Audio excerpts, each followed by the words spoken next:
Hello.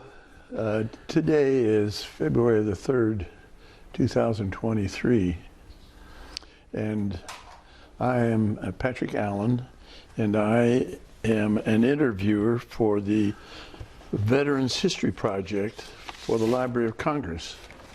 And the project in southwestern Ohio is conducted through the Cincinnati-Hamilton County Public Library, and the director of the program there is Brian Powers. And today I have the privilege of my wife being the camera person on this interview, and we're going to interview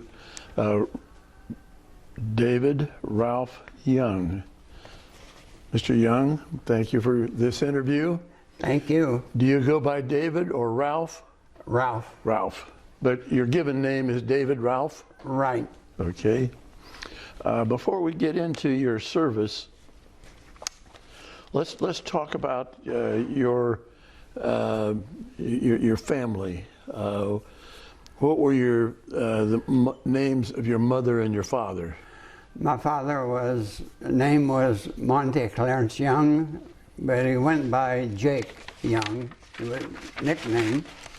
And my mother was Betty Pearl Adams, and she went by the name of Betty. And she was born in Kingston, Tennessee, and my dad was born and raised in Lincoln County, Kentucky. What's the biggest town in Lincoln County? Stanford. Stanford, so that's down in southern Kentucky. Central. Central? Yes. Okay. And what's your birth date? My birth date is March 4th, 1925. So you're soon going to be, what, 98? I'll be 98 in a 3 weeks. Yeah, oh gosh.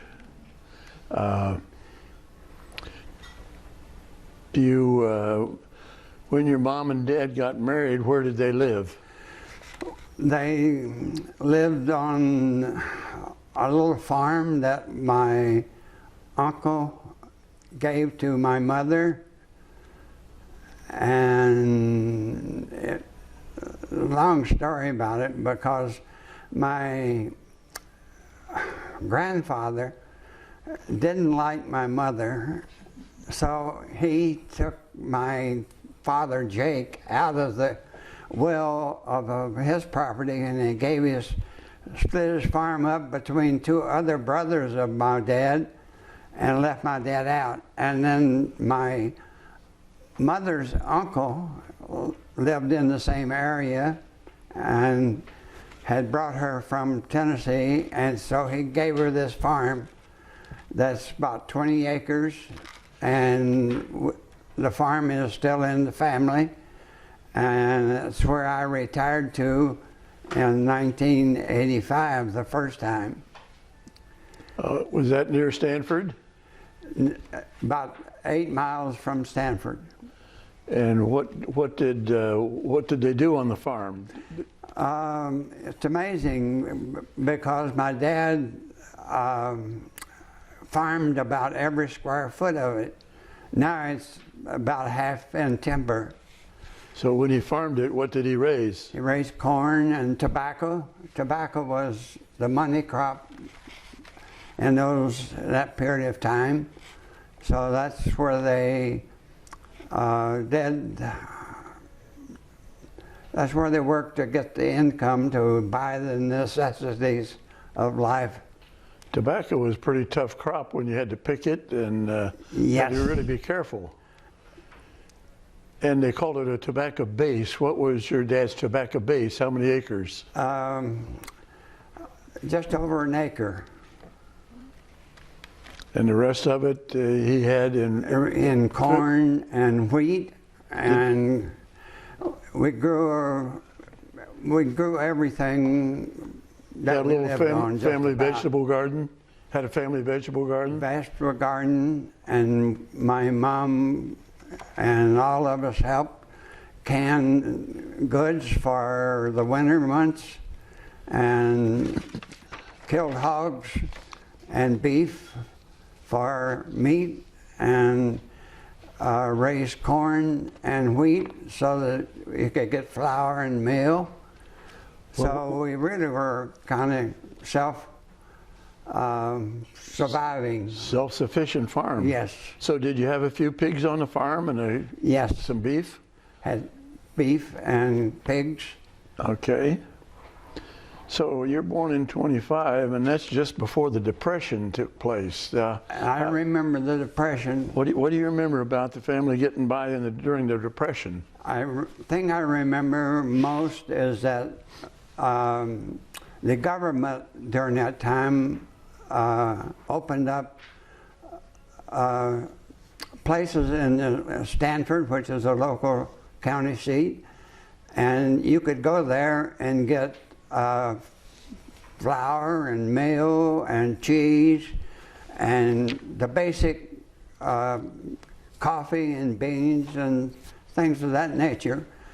But my mom and dad never ever agreed to do it, and they didn't want to depend on the government to supply them, so we never really participated. So I was always proud of the fact that my dad and mom didn't partake of the government handouts. Well, we know that we've got a household with your mom and your dad and yourself. How about brothers and sisters? Did you have brothers and sisters? Yes, I had 4 sisters and 7 brothers. So there were 12 kids in the family? 11. 11? With 7 boys and 4 girls. Wow. And one of the girls by the name of Clyde was deceased at a very young age, but the rest of my family all lived to 60s and 70s and 80s. Okay. Well, let's go through some of them. Was Preston Preston was the oldest. So Preston was the oldest, and what did Preston do? He was a mechanic. Okay. He worked in Stanford, Kentucky with a company called Softly Manufacturing, and he was a mechanic for them for just about all his life. And was he married? Married, had 3 children. Remember his wife's name? His wife's name was Florence, and had Alice, the daughter, and Preston O'Bannon, the second, and Coleman. Okay. And really, when I was discharged from the Navy and went back home, my mother had passed away while I was in the Navy. And one of my brother's family moved in with my dad to take care of him and to keep the place going. And so I didn't really have a place to go home to, and Preston invited me to stay with them. So I became really almost like a son, a member of the family to Preston and Florence. Okay. So the next one you have listed here is Georgia Hutchins? Yes. Hutchison?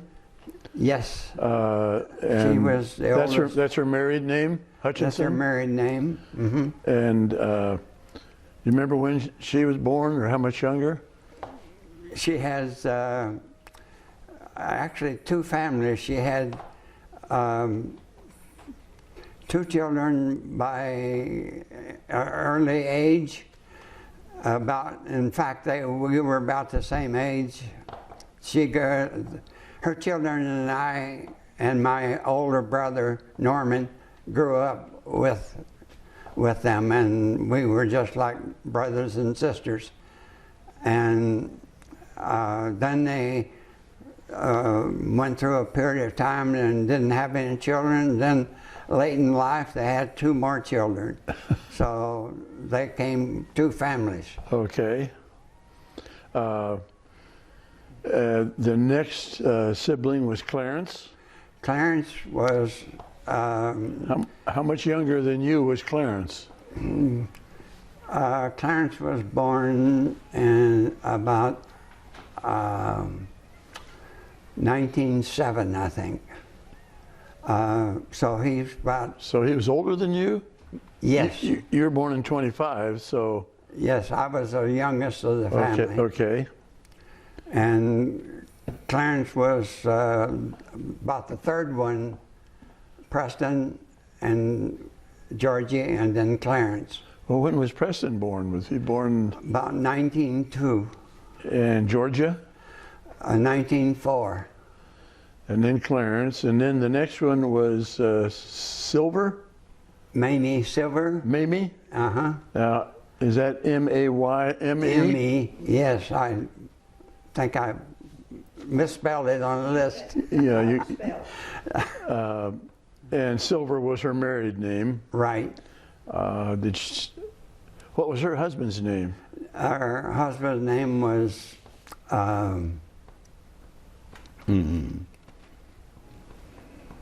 If you remember. slipped me for a moment. Well, how about Clarence? Was Clarence married? Yes, he married Edith Denham. Denham was her maiden name. Right. Did Mamie have children? One daughter Remember her name? was Shirley. Shirley. What did Clarence do for a living? Clarence worked for General Motors in Detroit about all of his life. So did he leave Kentucky at an early age to go up Yes. to work? Yes, most of my family, starting with Clarence and Mamie, migrated to Detroit for the auto industry, and that's where they spent their, actually spent most of their life there. What did Mamie's husband do? He work in Detroit too? He worked in Detroit also in the auto industry. Did Mamie work outside the home? Yes, What did she she worked do? at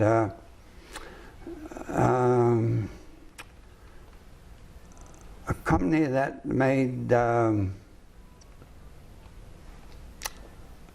They make auto parts? no, it wasn't auto parts. I can't remember. All right. Sorry. The next one is Bill, your brother Bill. My brother Bill was a cook. When was he born? He was born in about 1915, maybe 1913, in that range. And he was a cook? He spent his life cooking, yes. Was he married? Married. What was his wife's name? His first wife was a lady, also, I think her Doris Young. Doris Young? Uh-huh. And They were separate Youngs in our neighborhood. There were about 3 sets of Youngs that had no really relationship. So, did Doris work outside the home? Yes, What'd she do? she, I think, was a telephone operator. Back in the old days where you had to punch the little Yes. phone things in? Yes, They have children? I had 2. All right. And you said that was Bill's first marriage. What Yes. happened to that? Did she?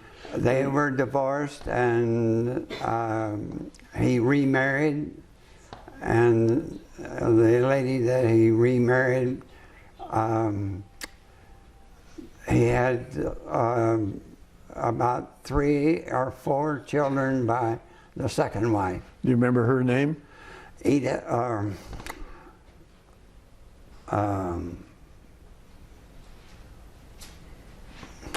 That's all right. no, sorry. Okay. Well, I have little brain cramps every once in a while myself, and you're well past me in age. Now, you have, next you have Vernon Young.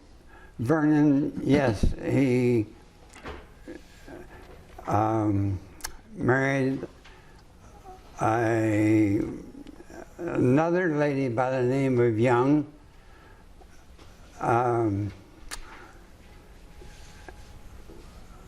And her name was Gladys. Okay. And her father was a person who had electric lights, and which was amazing at that when I was a kid, because none of us had electricity in the country. But he had a what they call a dynamo that generated electric, and it was always fascinating to go to their house and see the house being lighted by electric lights. What was the dynamo fueled by? Was that gas or oil or? Oil. Oil. Well, before I forget it, you mentioned you didn't have any electricity in your home. How was your home lit? Candles or lamps or what? Lamps. Kerosene lamps? Kerosene lamps and lanterns. We always had lanterns, so if we were going to the barn or to the outhouse. I was going to ask you about that, if you had inside plumbing or you had an outhouse. No, we didn't have inside plumbing. We didn't have running water. We didn't have electric. And that's when the greatest thing that ever happened to rural America was electric lights in 1937, when the government developed REA, rural electrification. Yeah, yeah. So how was your home heated? With wood stove. Just one? Several. Okay. We had fireplace in the family room, and just a potbelly stove in another area of the house that we lived in more than we did the family room. Where'd you get your firewood? My father, being in the timber business, always had wood. He always had access to wood? Yes. I think I didn't mention it, but my dad was also in the timber business. My uncle had a sawmill, and my dad and my uncle would contract wood off of people's farms and enter into a contract to buy all the wood. And then my dad and his older children would go in and do the cutting out of the timber, take it to my uncle's sawmill, and that's where he got the wood. The trimmings from those became firewood for our home. They get slabs off the trunk of the tree and then cut them up to size and burn them at home? Yes. That's pretty nice deal, wasn't it? Yes, it was. So you didn't have running water. Did you have a well or a cistern? We had a well, but it didn't work. It was difficult to hit a stream, and on the edge of our property was a spring that never went dry. In fact, my dad had built a concrete trough to catch the water, and people from all along the area where we lived would come and take water from that to their own homes. and fill up their cisterns with the water. Dad would let them have it for no price, no cost? Pardon? Your dad would let them have the water, but no cost? No cost, no. Oh, that was great. It was kind of a family or gathering area because that's where they killed the hogs, that's where they killed the beef, that's where we washed our clothes. It was just an area that was used like common ground. All right. Well, tell me a little bit about taking your daily or every other day or weekly bath. How often would you bathe? Once a week. And where would you bathe? In the kitchen? In the kitchen with tubs, wash tubs. And heat the water and put it in? And also, I should tell you that we had a spring, in addition to this cache spring that I just mentioned, we had a spring on another part of our farm. That's the beginning of the Green River. And the Green River runs, west and along Paducah, and that area is several hundred feet wide. But the beginning of the Green River is on the farm that we still own. And about 1,000 feet from our house was a waterfall from that creek. And that's where we took a lot of baths. But the fact is the water was about 55 degrees. Okay. And it was cold. Oh, yeah. So. Oh, yeah. But we took a lot of baths there. Even in the summertime, that water would be cold. Yes. So well, we'll get into that in a minute. We talked about Vernon. What kind of work did Vernon do? Farming. Did he have his own farm? No, he farmed on other people's farms. Okay. And was he married? Married, had 12 children. Wow. And his wife's name? Gladys. Okay. You probably told me that before.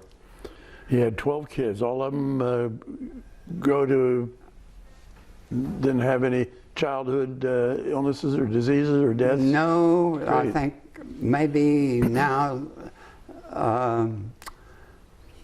about 3 have passed away, but the rest of them are still very active and very alive. Good. Our next one is Ray Wood. Ray Wood. Ray Wood, R-A-Y-W-O-O-D? Correct. When was Ray Wood born about?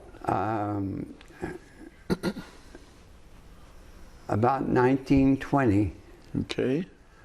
So Norman was born in 1922, and I was born in 1925. Well, we don't want to forget Ella. Ella was born just before Vernon, so she was probably about 1908. Okay, so we got Bill, and then Ella, and then Vernon? Yes. And then after Vernon was Ray Wood? Yes. And then was Norman next? Yes, he was after Ray Wood, and then I came up last. So Ella's last name, her married name was Green. Yes. G-R-E-E-N-E on the end of that. Yes. What was her husband's name? Robert. What Robert do? Robert was a real estate agent in Michigan. Okay. Did Ella work outside the home? I worked outside. My sister Ella worked outside briefly, but not too long. What did she do when she was working? She worked at the same as my sister, and when I can't remember what Okay. what they did. All right. So she had children? One daughter. And what was the daughter's name? Linda. Linda. Linda's still living? Linda passed away. Okay. And she had 2 children Then you got Valerie, and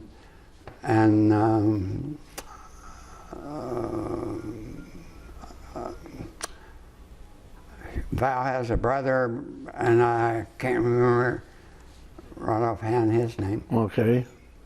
So tell me about Norman. When was Norm born? Norman was born in 1923. And what did what Norman do? What kind of work?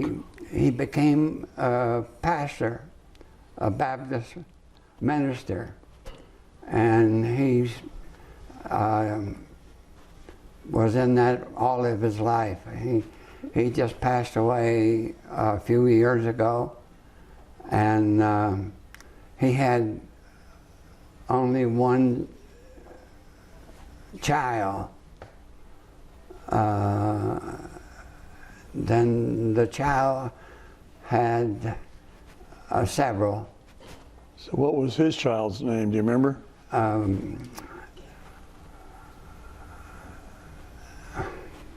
Gary. Gary. Yes. So did Norm? Gary was wounded badly in Vietnam, and he lived a handicapped life all his life. Oh, I'm sorry to hear that. Did Norman move with the rest of the people up to Michigan? Was he a minister in Michigan? No, well, he did temporarily, but then my older brother, Bill, at age 42 or 43, had a heart attack.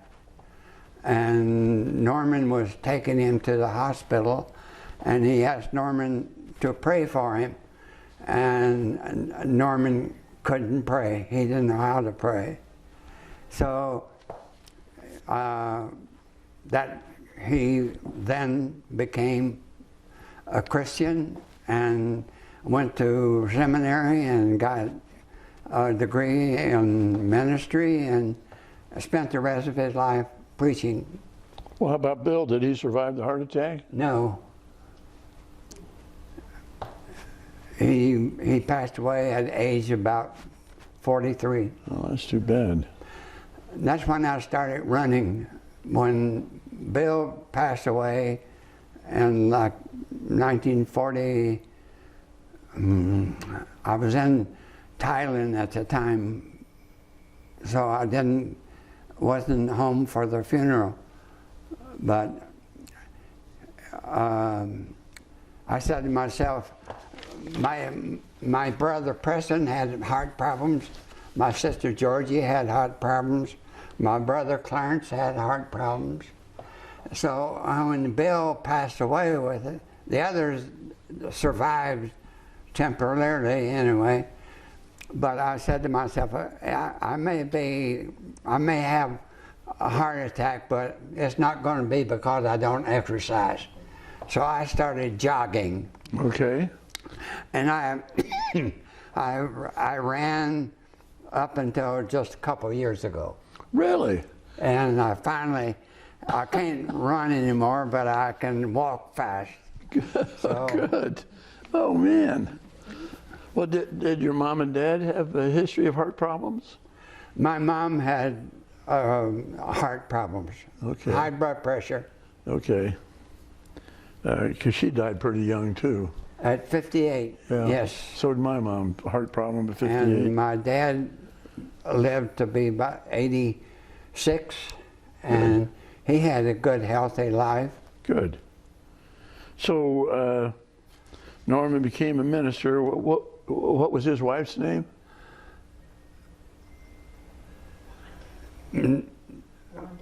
My brother Norman, Yeah. young. His wife? His wife was Wanda, Wanda? Singleton. Okay. Then after Norman, we have Clyda, C-L-I-D-A. Yes, and she's the one that died at a very early age. When was she born?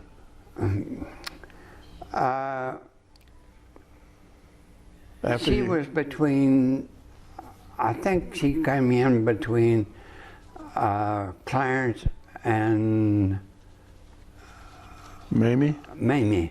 Okay. How old was she when she passed away? Only about 2 years old. Okay. And it was because of a fire that happened that she got severely burned. A home fire? At Home home? fire. Oh, wow. Was she the only one hurt in the fire? Yes. Did anybody find out how the fire started? Too close to the stove with and apparently she was alone and her garments Clothing got caught fire? and couldn't put him out. Oh, wow. Jeez. Let's talk about your education. Did you go to grade school, elementary school? Yes, Where? at Highland, and my mother was instrumental in getting a high school at the area called Highland, Kentucky. And And I lived about 500 feet from school, and so I walked to school. But a lot of my classmates came with a horse and buggy. They didn't call it a buggy, they call it a school hack. a horse and a school hack. Yes. And they left the hack there at school while they were going to class. And then brought them to school and picked them up and took them home. Oh, so they didn't leave them there. No. Their parent or older It siblings was- drove them? It was a public school, and I was always proud that my mother was instrumental in getting the high school established there. Well, how many kids were in your 8th grade class, for example? Quite a few, I'd say 30 or 40. Okay. Do you remember any of your teachers? I'm not asking you for names or anything, but do you remember any of your teachers? Yes, Were they good to you? yes, Did you like them? yes. Good. And So when did you, I'll never forget Millie Peck. She was my first grade teacher, and when people talk about being poor, I always go back to remembering that we didn't have toothbrushes, but Millie Peck taught us how to take a certain branch off of a bush and shred it and make it a brush, and then use soda for cleaning your teeth. soda powder? Mm-hmm. You'd be amazed how many people in that age at the time did just that. Uh-huh. And that's probably the reason I have Still have your teeth? dentures today. Yeah, good. Good. So did you go to Highland High School then? Yes, When did you graduate from Highland High School? I graduated in '43 and went directly into the Navy. Well, before you, did you enlist or were you drafted? I enlisted. Well, before you enlisted, I enlisted, and for the reason that if you waited to be drafted, you didn't have a chance where you went to serve. And I didn't want Army infantry, so I talked my mom and dad into signing for me so that I could join the Navy. well, at that time, did you have any other siblings that were in the military? Yes, my Raywood and Norman were both already in the military. And what branch were they in? Norman was in the Army and Raywood was in the Air Force. So was Air Force a choice for you? Pardon? Was Air Force a choice for you? It wasn't for me. I wanted the Navy. You would join the Navy and see the world? Yes, That was the old saying, wasn't it? yes. Join the Navy and see the world. How soon after you got out of high school did you enlist? I enlisted before I got out of high school, but they let me finish school. Okay. So I actually enlisted just shortly after I turned 17. And that was part of the agreement at that time, that they would let you finish school. Well, you were in high school then when the Japanese attacked Pearl Harbor. Yes. How did you find out that attack had happened? My best friend, a guy by the name of Bill Shure, and I were hitchhiking home from Stanford. We just been to a movie on a Sunday afternoon. We were hitchhiking home, and the person driving the car had his radio on, and that's when he told us, hey, they just bombed Pearl Harbor. So that was when I first heard. Had you ever heard of Pearl Harbor or knew where it was? No. How about your buddy? Did he know where Pardon? it was? Did your buddy know where Pearl Harbor was? I doubt it. How about the driver? Did the driver of the car know? No, I don't think so. Wow. Where did you have to go to sign up to enlist? What town? Stanford, at the courthouse. Okay. And so you signed up for the Navy. In order to sign up, I know you told me you had to finish high school. Yes. But at the time you signed up, did you need your mother and father's permission? Yes. And did you have a problem getting their permission? No. You already had two siblings in the military, so they were okay with you going. Yes. Where? Well, I know my mother wasn't too happy about it, but because when I was about 10 years old, my mom had a stroke, and she couldn't work like she had for the early part of her life. My dad said, Ralph, you're the houseboy. You got to do what your mother tells you to do. So the rest of the boys all worked with him on the farm or in the timber, and I stayed at home and helped, did the cooking and ironing and the washing and Oh, wow. everything. So my mom and I were very close, so it broke her heart when I had to go off to the Navy. And I'll never forget the scene of her sitting on the front porch, tears running down her eyes and saying, I'll be praying for you. So that's another book that I wrote, which is called The Power of a Mother's Prayer. Okay. I had to write that book because I just had to tell the story. Well, when you're home and you're being the houseboy, how many, you got your mom in the house, your dad, and how many brothers and sisters are living there that you have to do the washing and the cooking and all that for? Well, there was Bill, Vernon, Raywood, and Norman. So you had four And of the them. girls were all older and gone, married, and Okay. had their own lives. But Vernon and Bill and Raywood and Norman and I were at home at the same time. Did you iron clothes? Yes.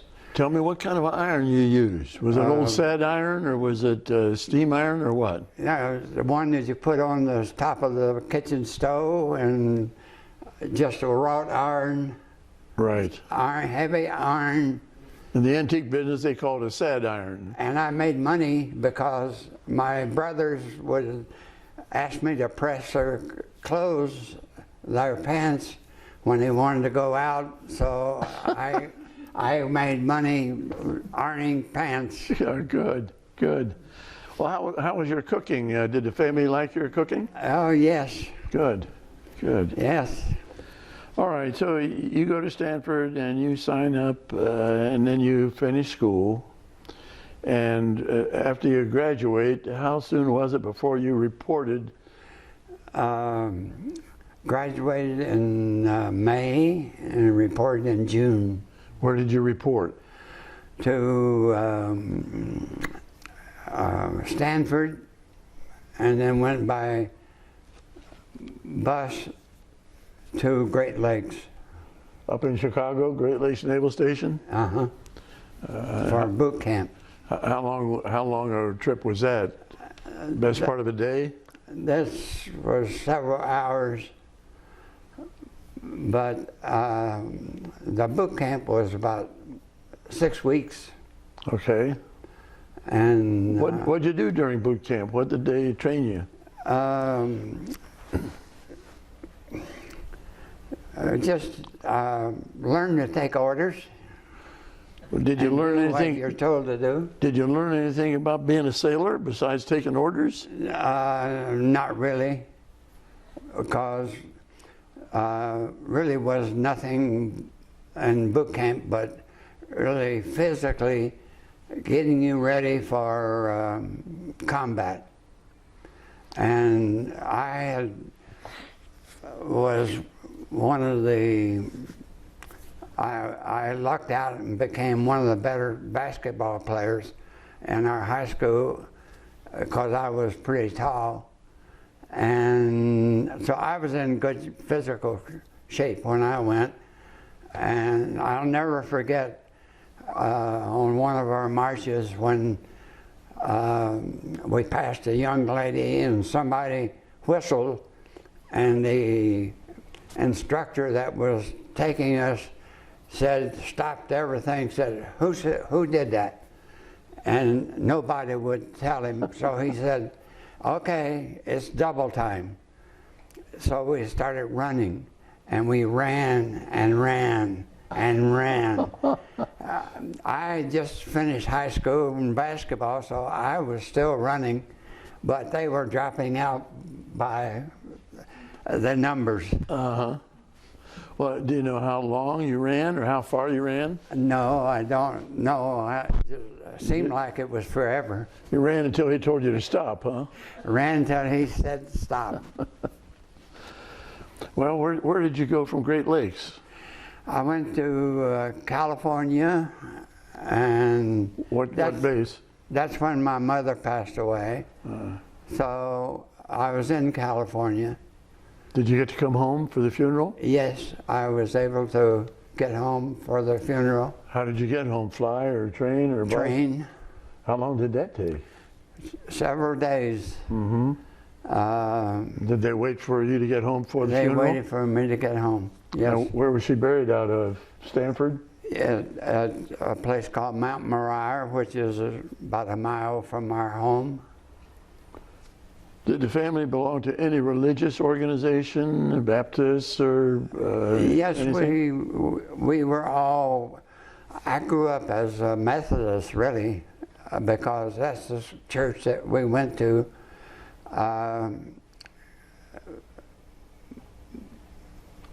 Did the Methodist Church have a cemetery there? Yes, they did. Is that where she was buried? There's another cemetery at an area called Mount Moriah, and more people were born and buried there than in the Methodist Church. Okay. So, how long did you stay home for the funeral? And Just about a week, and went back to California. Again by train? By train. Well, let me ask you this: did you have a girlfriend in high school? Just dating, not a serious one. Okay. So you didn't have to say goodbye to a girlfriend when you went to the Navy? No. Good. So the funeral's over and you're back in California. What naval base were you? At Pleasanton, California. And then they moved me to Treasure Island, which is just off the coast of San Francisco. How long did you stay there at Treasure Island? About a month or so. Doing what? Doing KP. Doing peeling potatoes and washing trays. Same thing you had done at home, cooking dinner. So that's, but before that, I ran into a problem with the Red Cross because they took all my money that was due me from the Navy to pay for my trip home. And so I didn't have any money, and I needed the basic things like toothbrush and toothpaste and cigarettes, because I was smoking at that time. That's about when I started smoking. And so I went to the infirmary and said, I have bad tonsils and I need them taken out. And the medic looked at him and said, I agree.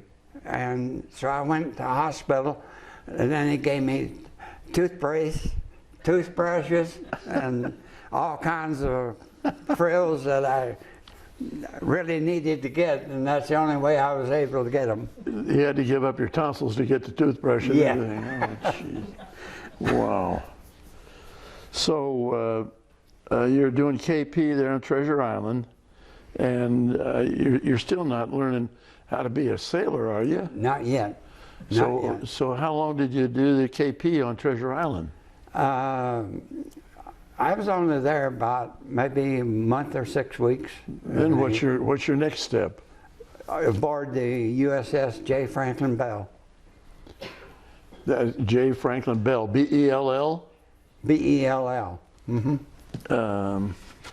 I think we have, is that a picture? That's it. Can you see a picture of the J. Franklin Bell? Mm-hmm. Got it. What kind of a ship was that? What do you call it? It's called an APA, Amphibious Personnel Assault. And we pick up the troops from their base or their place that they're going to embark on, and then we take them to the island to be invaded, and then take them ashore and supply them with all their equipment and needs. That's the amphibious forces. That's what I belong to, Now, was the amphibious force. Is that the first time you'd been on water? Yes. Where did you leave? Where did you go to when you left there? Hawaii. And that was my worst experience because we no longer were hardly out under the Golden State Bridge until the escort destroyers that was taking the convoy to Hawaii started dropping depth charges. So, And I just knew that was going to be the end of my life. I'd never get into a battle because I was going to be killed before I got to Hawaii. well, let me ask you this. When you enlisted in the Navy, were you anxious to get on a board ship and be involved in combat? Yes. Where did you get that from? From my family being patriotic, Okay. believing in the government, and just taught us to be good citizens and to be responsible citizens and to do your part. So that's the upbringing that I had that just made me want to succeed as to being a good sailor. Did the bombing of Pearl Harbor, from the time you learned that to the time you enlisted, did that kind of play in your mind? That we had been attacked? Not really. I was, I guess, thinking more over the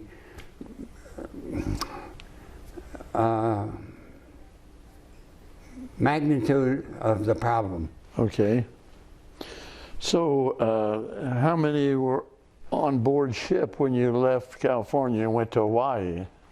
I think we had about 400 or 500 sailors on the ship. Well, of those 400 or 500, how many were actually crewmen? All of them? All of them had a job to do? Yes. What was your job going to Hawaii? Being a gunner's mate. I wanted to be a gunner's mate. Where did you learn to be a gunner's mate? On the ship. All the training you had had up to that time, you'd never shot a gun? Never shot a gun. But I was assigned to the 20 millimeter and learned everything about the 20 millimeter, and then I went to the 40 millimeter, and those were the two guns that I was mostly involved with. And did you have this training between California and Hawaii, or did you have some after Hawaii? The training was really continuous from Okay. the day we got on, and I was assigned to being a gunner's mate. Never stopped. Well, you gave me a picture. Is that a picture of you? Yes. That was taken at in Florida. I was visiting a museum that had a 40 millimeter, and I just wanted my picture taken on. Is that the same kind of a gun you learned to Yes. fire? Yes. And was that, I've been to Florida, Pensacola. Is that where you were, Pensacola? Pensacola. That's where it was. That was a neat museum, and I understand that civilians can't go there anymore. I don't know. Yeah, that's what I just recently learned. So, you're sitting, is that the gunner's position? Yes. But you were a gunner's mate? Yes. What did you do as a gunner's mate? Well, I stood by and made sure everybody was doing what they were supposed to do. Did you have to feed ammo to this gun? I didn't personally, but we had loaders. The 40 millimeter comes in a rack about that big, and you just Stick them in and pull them out? push it down, and it's a great anti-aircraft gun. How many days did it take you to get over to Hawaii? Do you remember? No, but we went. Less than a week? Yes. Now, I've heard that on board ship that you just can't go in a straight line when you're in the ocean like that. What path did you take? It was a zigzag all the way, constantly changing. For somebody that's going to see this 30 years down the road, what was the purpose of the ship zigzagging? Keep submarines from getting a bead on you. All right. So, Constantly moving so that they couldn't zero in on you.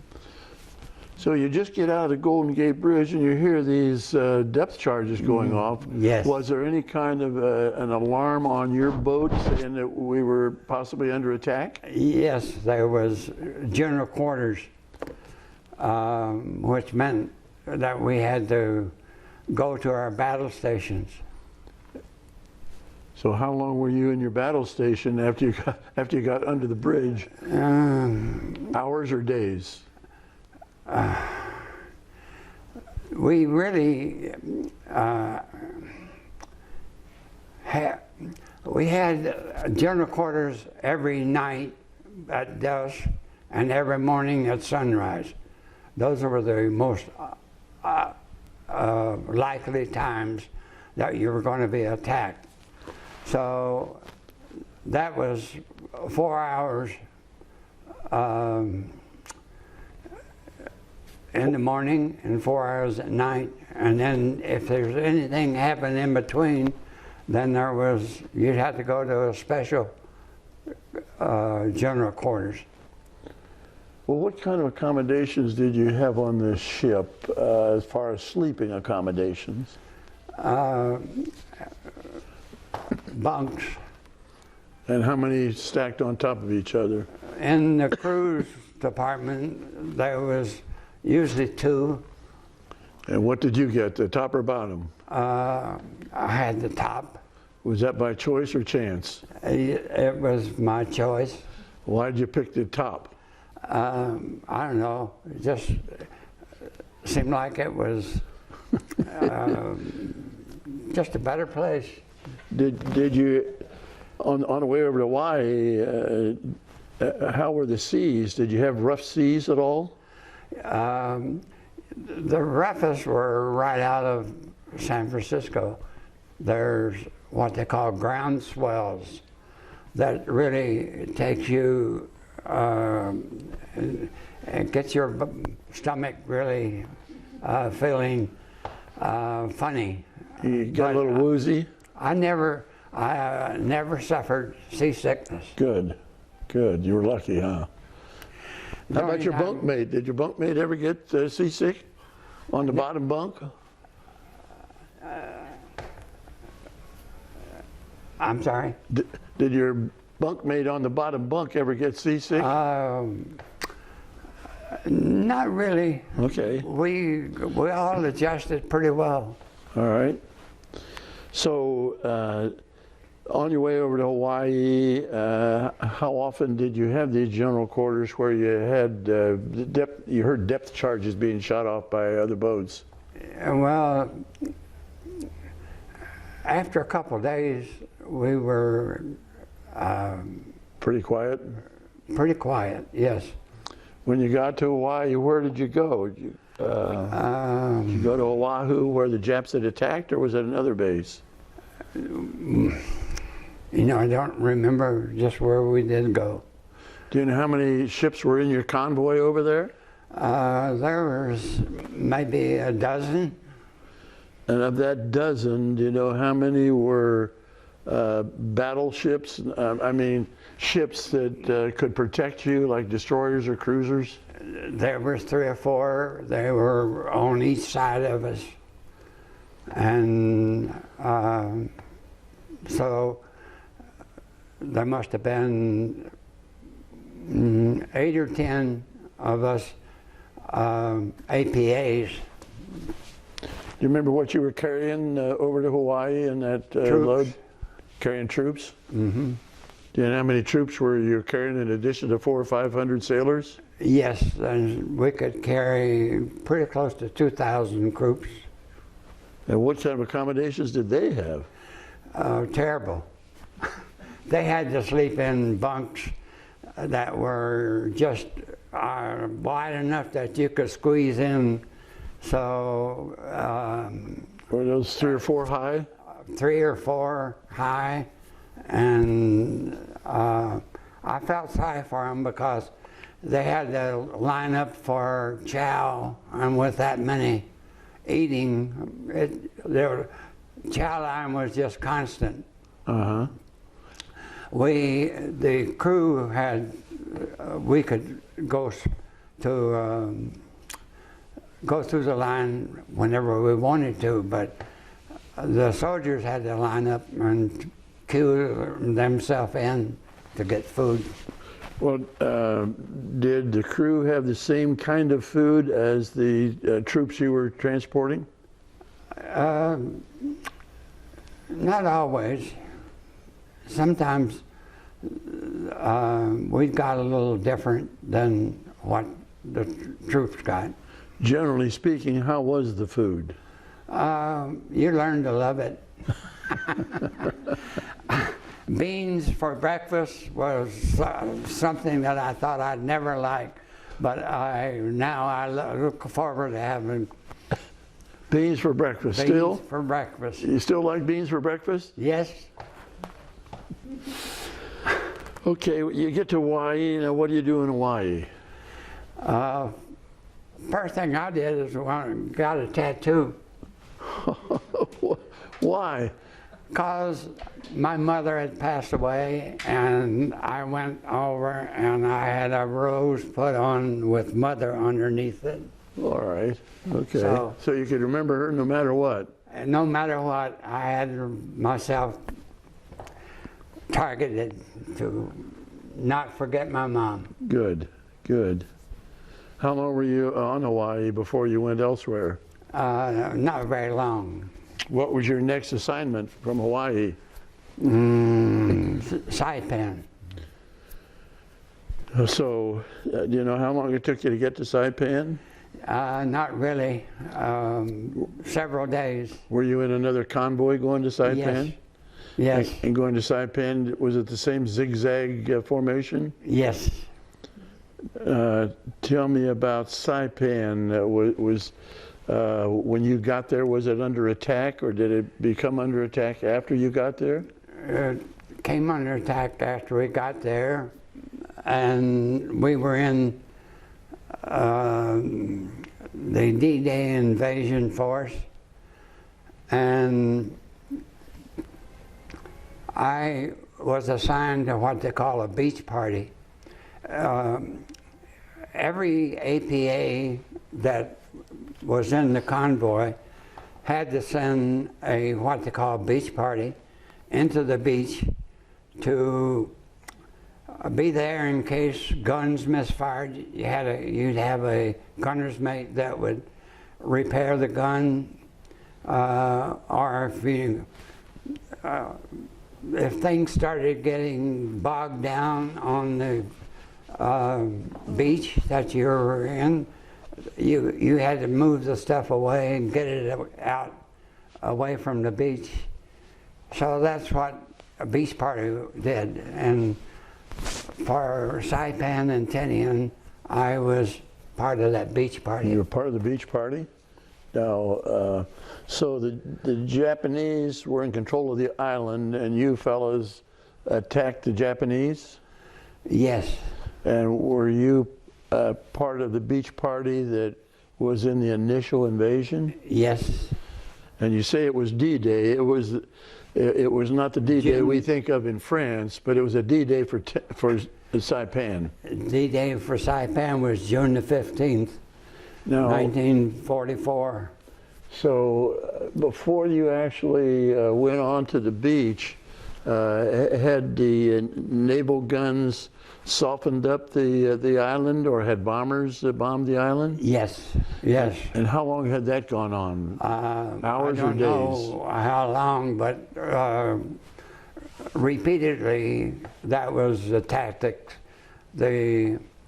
Before the Navy would ever attack a base, well, for an invasion, they would establish an airfield within range of that base, and that was the purpose of the airfield, was to bomb the place and get it beat down as much as you could before landing troops. So the Navy would select a place where the bombers would originate from, and they wanted to be within range so they could get there and back safely with the amount of fuel they had. Mm-hmm. Is that right? You're right. Okay, so... that's why Saipan was so critical, because the distance from Saipan to Tokyo was 1,300 miles, and the distance a B-29 could operate was 1,500 miles. So the Japanese knew that if they lost the base at Saipan, that the homeland was going to be open for bombing. So that created a problem that affected us on the beach, because Admiral Spruance, who, in my opinion, is the greatest admiral of World War II, was told that the Japanese fleet was 180 miles west of Saipan headed that way to interfere, to stop the invasion. So he ordered all the transports and all the ships out of the harbor and get lost, you know, just get out and get lost until we decide, until this naval battle has been decided. So that's, normally we wouldn't have been on the beach 2 weeks, but we were left there for about 2 weeks because that's how long it took them to feel that they had conquered the Jap fleet. Jap fleet. And that's the one, Battle of the Philippine Sea was one they call the turkey shoot. Okay. Because the Americans were so The airplanes were, pilots were really superior, weren't they? Yes, yes. The Japanese had lost a lot of pilots, and our pilots now were far superior to the Japanese. The best Japanese pilots had been killed earlier in the war, hadn't they? Yes. And ours kept getting better and better, right? Right. So they finished the Great Turkey Shoot, and the Japanese Navy is pretty well taken care of. So yes. What did you guys do on board while you're waiting to attack on Saipan?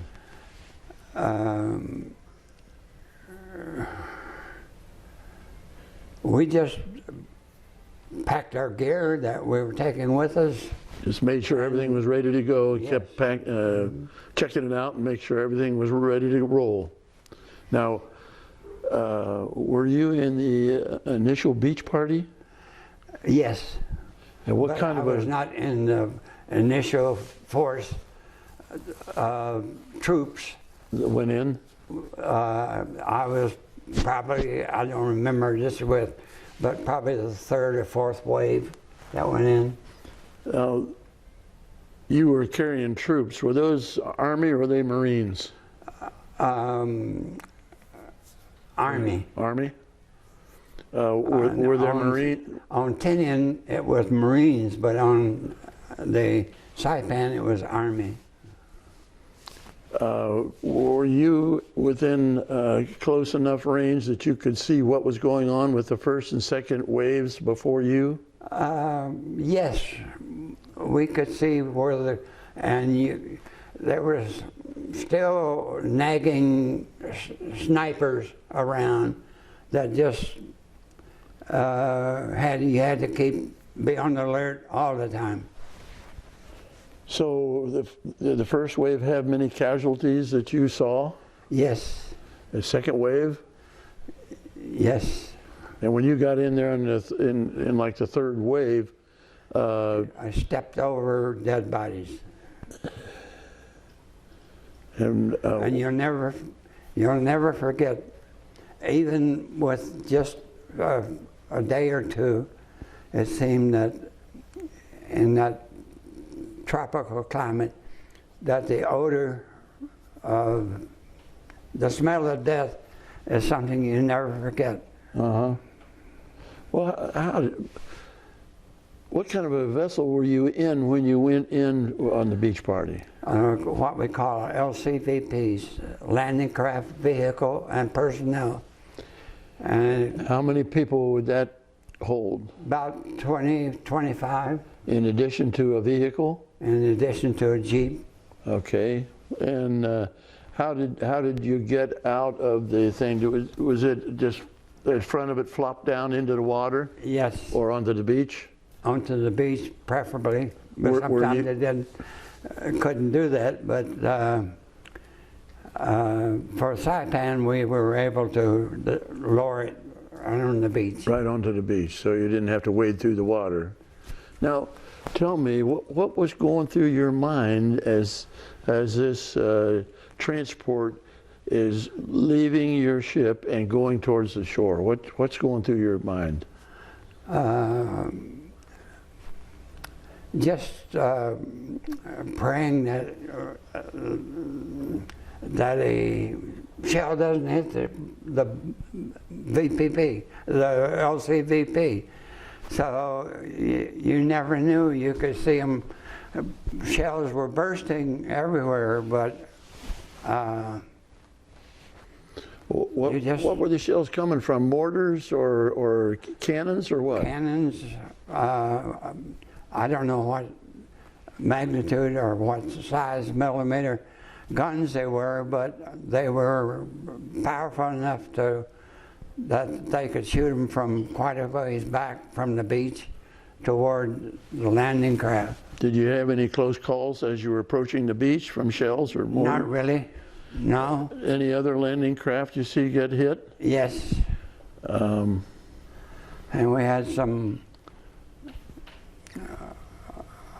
of our people got shrapnel. Some of the people in your boat? And adjacent boats. Okay. From exploding shells? Uh-huh. So you get on the beach, and are you, and there's been 2 waves before you, are you still under fire when you get there?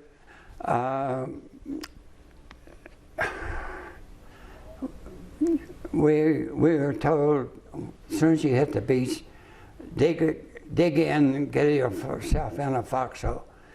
And that's what we did. But us Navy guys didn't take it too serious. And we didn't dig as deeply as the Army did, so it wasn't long after on the beach until we started getting strafed by Japanese planes. And I had a 30 millimeter gun that was supposed to set up onto a tripod, but I couldn't get it on the tripod and shoot up, so I just held the 30 millimeter and was trying to shoot the planes out. And I'll never forget, the next morning I heard those Army guys saying, "Hey, did you see those Navy guys digging last night after that strafing run?" We were enlarging our foxholes. Well, what'd you have to dig with? I mean, you're Navy, you don't have a helmet. Oh yeah, we had things in our pack, that shovels. Shovel? Was it all sand and easy to move, or was there some rock under the sand? No, just sand. So shooting your 30 caliber machine gun, you didn't get anybody? No. Who's? No, but there was, you wouldn't believe how the sky was lit up with tracers. And tracer was every third shell. They used the tracers. We had a sight called a Mark 14 sight, and it vibrated so much with the gun that you really couldn't aim good. So that's why we used the tracers. You throw your head out to the side and aim with the tracers. See where they were going. I had a question that just slipped my mind.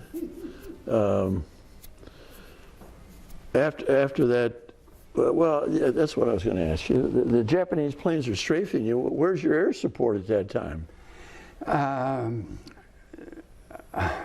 You didn't have any? They were there, but I don't know where they were. Okay. You weren't getting any friendly fire, were you? No.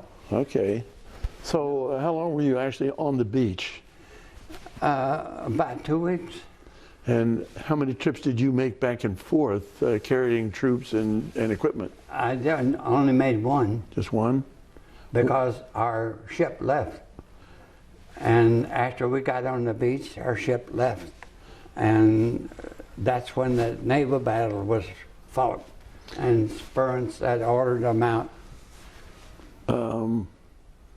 You've got a couple of thousand troops on your ship when you get to Saipan. Now, how many of these landing crafts took troops and vehicles into the beach? We had about 24 LCVPs and about 4 or 5 LCMs. They were the larger, they could take tanks in, the LCMs.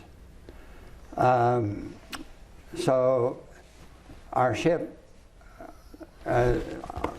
you can see on the side is boats that are lined up, several.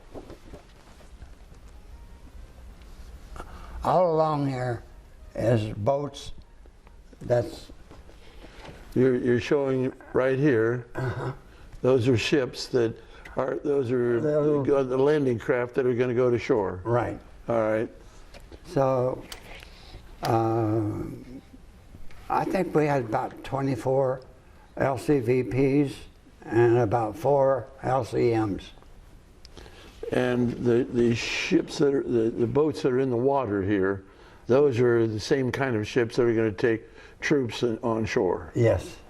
Now, in the front of the ship, the bow of the ship, there's some guns. And what caliber guns were on this ship? The largest we had was 3" 50, but the best we had was the 40 millimeter and 20 millimeters. What were the ones on front here? The ones at the 40 millimeter in the In the bow of the ship? yes. Yeah, those are 40 millimeters? 40 millimeters. And and you learned to fire those. Yes. Now, did you fire those before the craft went onto the shore? Were you close enough to the beach to fire those for any help? No, they weren't really used to fire to the beach. They were used to defend yourself from aircraft. So during this 2 weeks on the beach, what did you do? Unloaded cargo, supplies, moved them away from the beach, repaired some guns that had misfired. Guns, when you fire them too much, they lock up? Lock up. So you have to be prepared to. How long did it take the boys to get from the beach inland on this island attack? How long did it take? Take the troops to get from the beach inland on the island. It was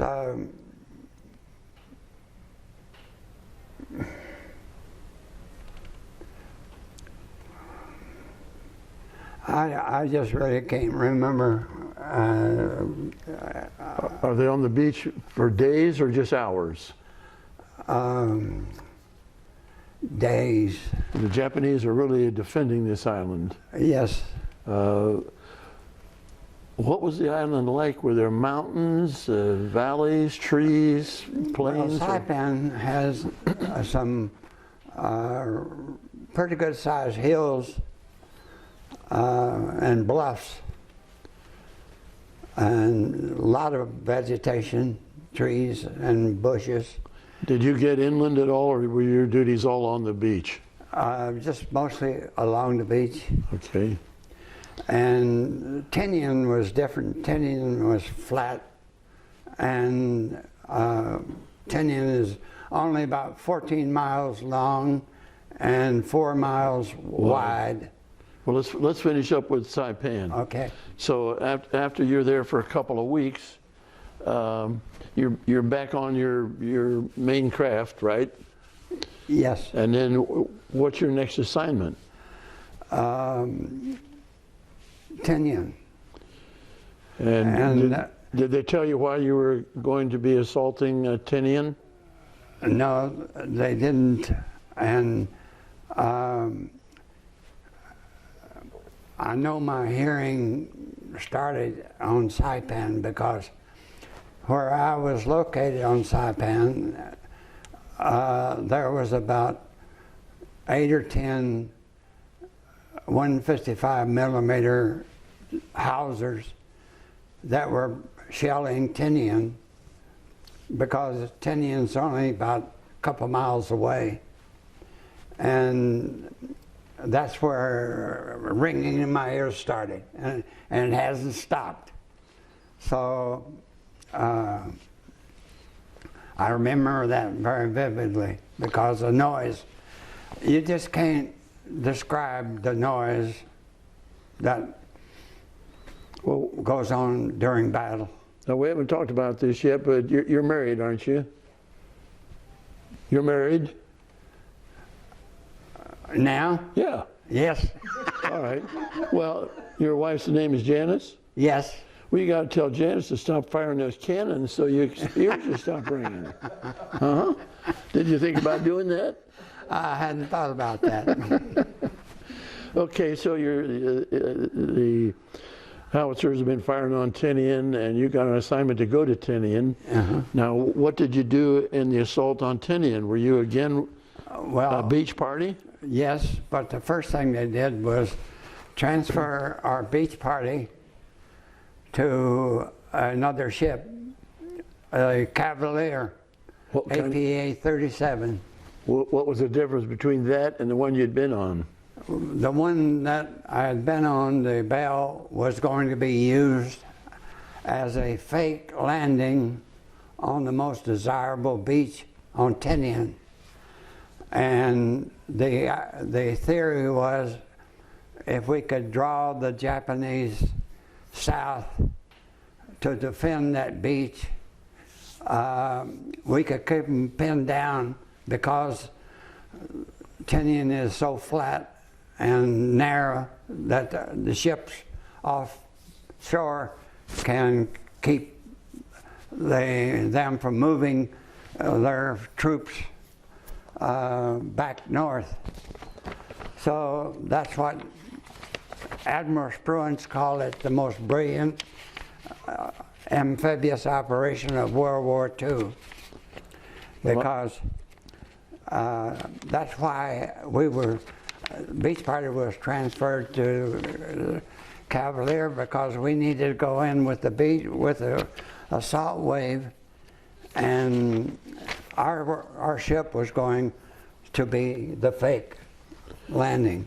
As I remember seeing the map, if Tinian's here, the fake was down in the southwest, and the real landing was going to be up in the northwest. Right. And so you were on the part of the assault that was on the northwest part, the most desirable. We were White Beach 1, it was identified. And my particular job, along with several others, was to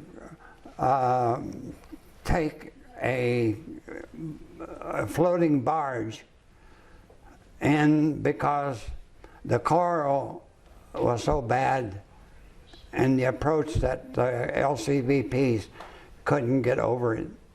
And we took in a floating barge, which enabled us to unload the LCVPs onto the barge and drive across over top the coral. So you drove between the coral and the beach. Yes. Did you drive one of those rafts? No. What did you do? What part did you play? I just swam in after we got close enough, just went into the water and took the barge and got it anchored so it would stay in place. Okay. So were you a swimmer? Yes. Where had you learned to swim? In boot camp or? Green River, Kentucky. Okay. All right. So you anchored the barge, and then what goes on? And then we loaded, then we started unloading, and the Japanese tried made attempts to get back up, but the offshore armament was so heavy and severe that they couldn't come back. So we really didn't have too difficult going in. It would have made it light because the troops had all moved out.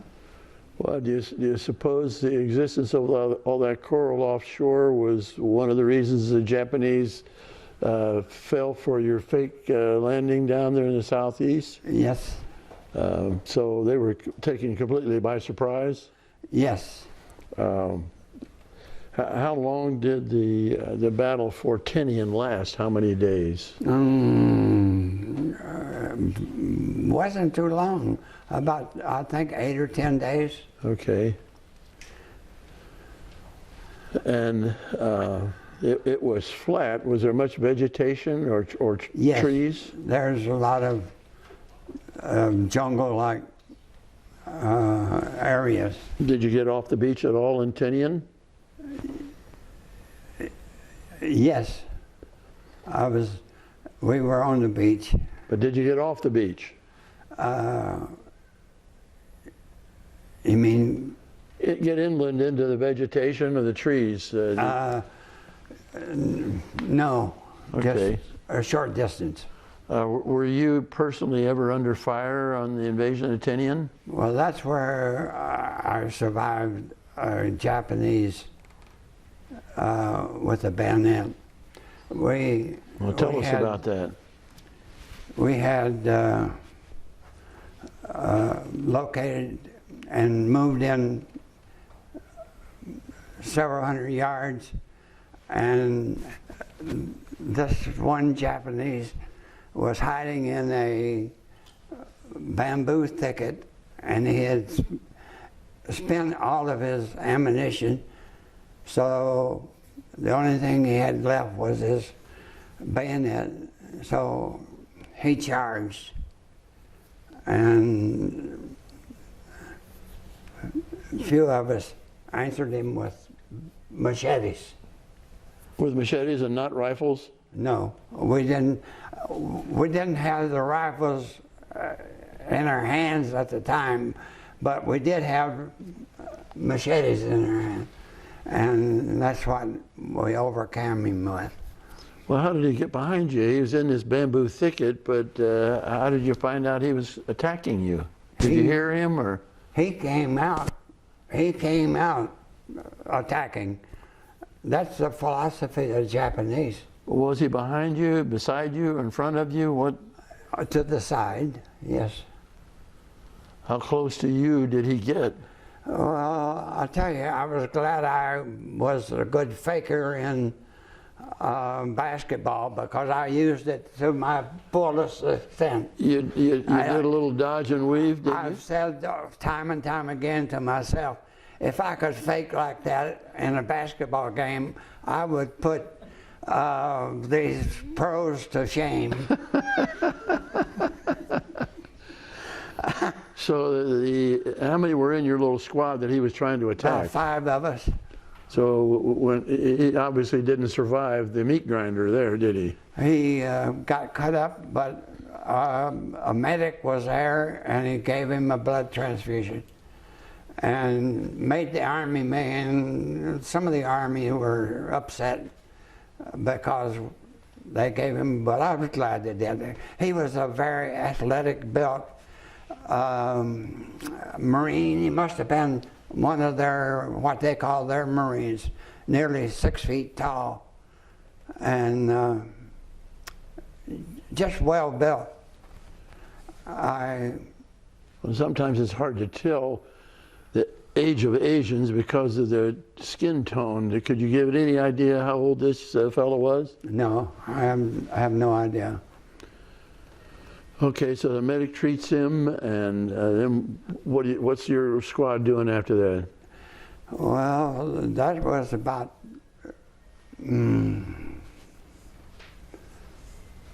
few days in? Yes, we finished up. Tinian didn't last too long. It was only about 8,800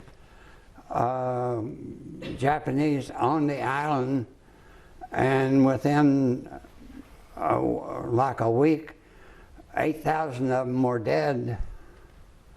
So there was only about 800 left. So what did, And those were taken prisoner? prisoners? How did they, where were they taken? Were they put on board ship and taken off the island? Yeah, we had 450 on our ship that we brought back to Hawaii from after that battle. So after Tinian, you head back to Hawaii? Uh-huh. And brought the prisoners with us. did you have any interaction with any of the prisoners? No, they were pretty isolated. Did you have anybody on board ship that could speak Japanese? Not that I know. How long were you in Hawaii when you brought the prisoners back? Long enough to get ready to go to invade Yap. The island of Yap? Y-A-P? And on the way to Yap, the convoy stopped in Weektalk, I think it was, and found out that the upper echelon had said Yap can be bypassed and we're going to the Philippines. And so that was kind of a shock. But we went then to the Admiralty Islands and stayed there and trained for several days, and then prepared for the invasion of Leyte, which was on the invasion of Japan. Tinian was July the 24th, and Leyte was October the 20th. So that's the period of time between. So you were also on Peleliu, were you not? Not on the invasion, our ship went there, but we didn't. No part of the invasion? No. All right.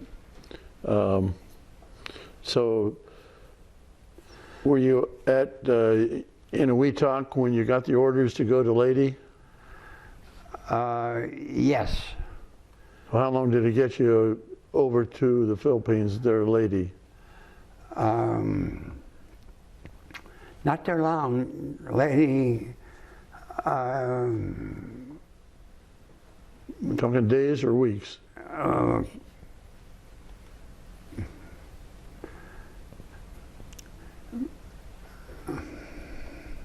That I don't remember, but the Admiralty Islands are just above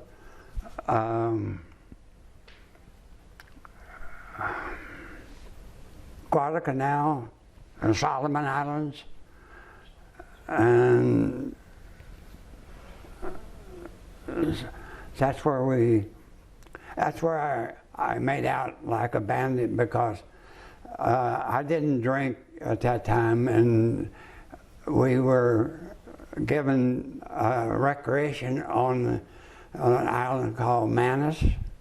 M-A-N-A-S? In the Admiralty Islands, and we would go over and play softball, baseball, basketball, and different things. And also they would serve beer. You could get, each person could get a couple bottles of beer.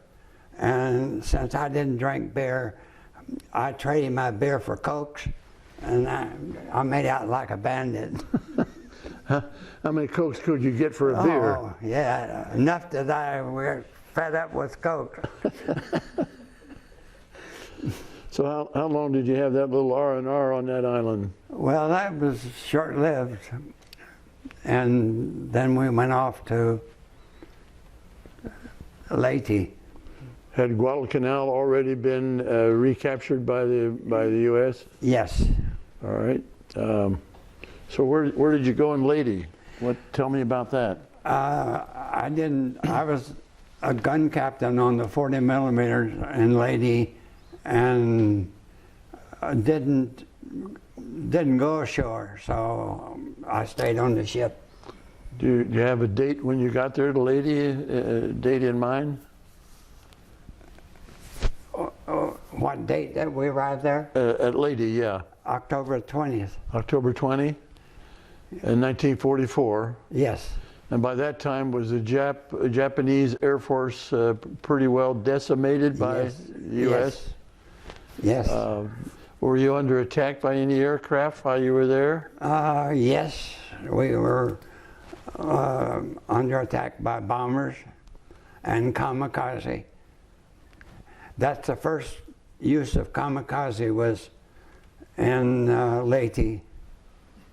You have any near misses from bombs or kamikazes? Well, we were about 500 yards away from the Australian cruiser that took a kamikaze. For somebody that hasn't studied anything about the word, tell us what a kamikaze is.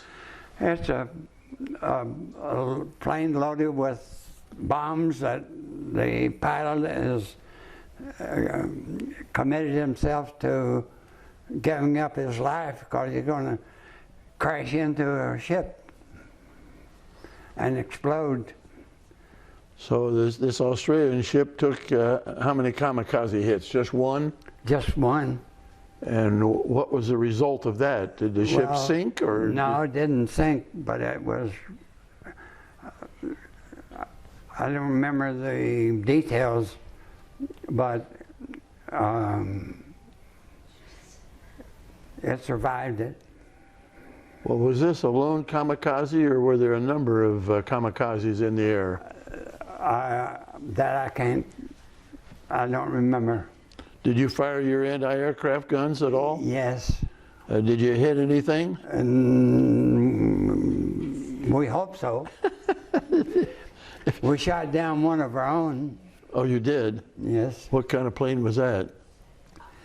He was a fighter plane that was chasing a Japanese plane right behind the beach on Leyte was a ridge about 400 or 500 feet tall, and the Japanese would come in at treetop and jump over that ridge and be right on us before we knew what was happening. So anything popping over that ridge we fired at. And one of the American plane was chasing a Japanese, and he popped over the bridge behind the Japanese, and we shot both of them. Hmm. So did the American pilot perish, or did he? No, he bailed out, and one of our LCVP boats picked him up. Good. And brought him back to our ship. And he was saying what all he'd do if he could find out that American ship that shot him down. Oh, gee. He said, Jessica went right between my legs. Wow. Wow. And you're hoping that wasn't your gun, huh? Yes. So everybody on our ship but me swore up and down it wasn't us. But I said, look, we were firing like everybody else, and I can't say we did or didn't. Uh-huh. In fact, I teased them and told them I was going to paint an American flag on the ship. Well, because that's what if you shoot down a Jap, you get to paint a Jap plane on your conning tower. So, how long did this battle for Leyte last? We're October 20, and when was it over? Was it over before Thanksgiving? Yes, it was days, not weeks. Okay. And we left there, and went to Manus, back to Manus in the Admiralties. And I think the closest I came to being killed was probably on Manus, because we were anchored beside an ammunition ship called the Mount Hood, and for some reason, Captain Ritchie, our commander, decided to move to another location, and I don't know, and never did find out why, but we moved from being adjacent to it to several 100 feet away, and lo and behold, in the middle of the morning, that ammunition ship blew. Oh. And it sunk several ships around it. In fact, the only survivors were a mail crew that had gone over to pick up mail, and everybody else was lost. Oh, wow. That was November 10th. So that's how we got back from Leyte, time-wise. Did you see any report about what had caused that ammunition ship to explode? No.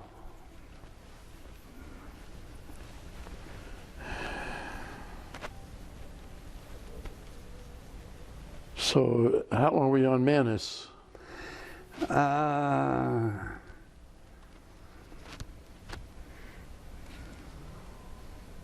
Not too long.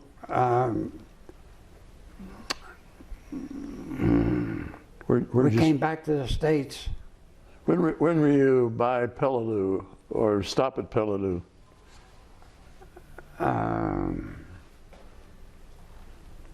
Was that on your way to Leyte? Or on your way to Saipan?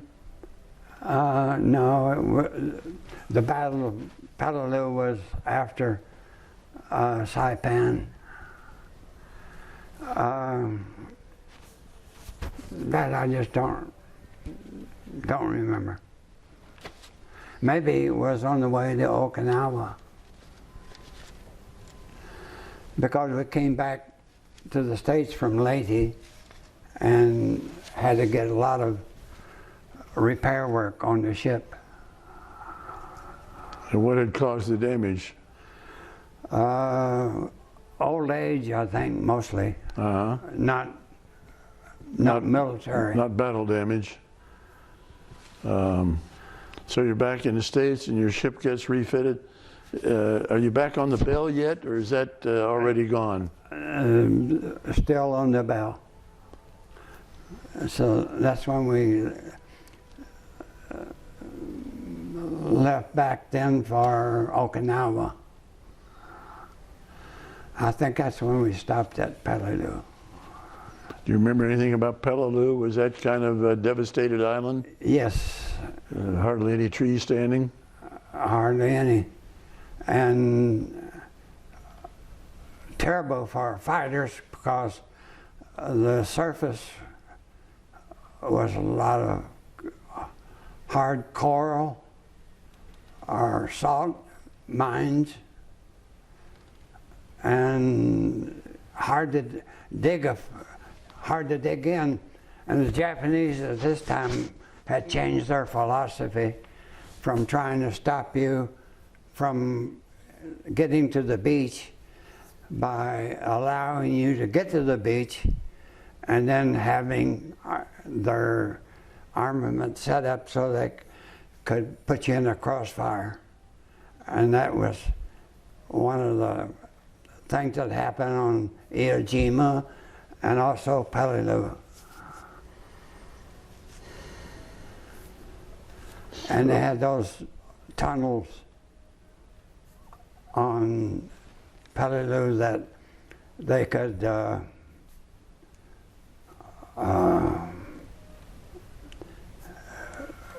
hide from you and go back around and come up from behind you. through their tunnel system. Yes. Were you ever on the island of Peleliu, or is this just what others have told you? We didn't get off. I didn't get off. Well, how did you know about the tunnels? The people told me and what I've read. Okay. So, where were you in California before you headed to Okinawa? I think we're at St. Pedro repair base. I think we got our repairs in St. Pedro. How long were you there getting your ship refitted and repaired? I don't remember, but it was, this was,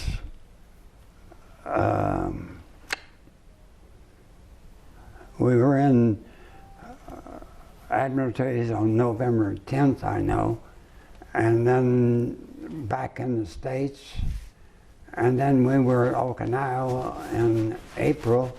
Were you back in the States by Christmas? Yes. By Thanksgiving? I don't think by Thanksgiving, but by Christmas. Okay, while you're on board ship, are you able to send any letters home or receive any letters from home? Yes. Who was writing to you? Your dad or your brothers, sisters? Or? Yeah, my sister Ella wrote quite often. And did you have time to write back? Occasionally. Do you have any idea what happened to those letters? Your sister no. keep any of them? I have one that I wrote my sister that just showed up recently. How did it show up? It didn't get to her. How did it get to you? I wrote to my sister, and my sister daughter Linda got it from my sister, and then her daughter Val got the letter from her mother, which was Linda, and then she sent it to my son in Kentucky, and his wife copied it and scanned it and sent it to me. That sounds almost like the way the postal system is nowadays. Yeah. Were your letters home, were they checked by someone on board ship for security purposes? Yes. Yeah, had to be. Yeah, yeah. So did you stop in Hawaii on your way to Okinawa? Yes. How long were you there? I think we did some training of landings, practice landings with troops on Maui. When did you find out you were going to go to Okinawa?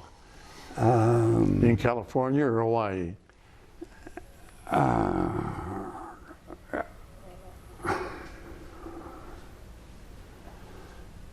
I can't remember which one it was. What did they tell you about what you could expect on Okinawa? Well, we knew that there were a lot of Korean people there working as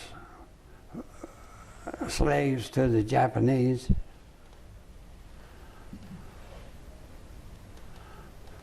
Did you learn what those Koreans were doing? Were they building fortifications and digging caves and tunnels? No, I don't. I wasn't privy to that type of information. Okay.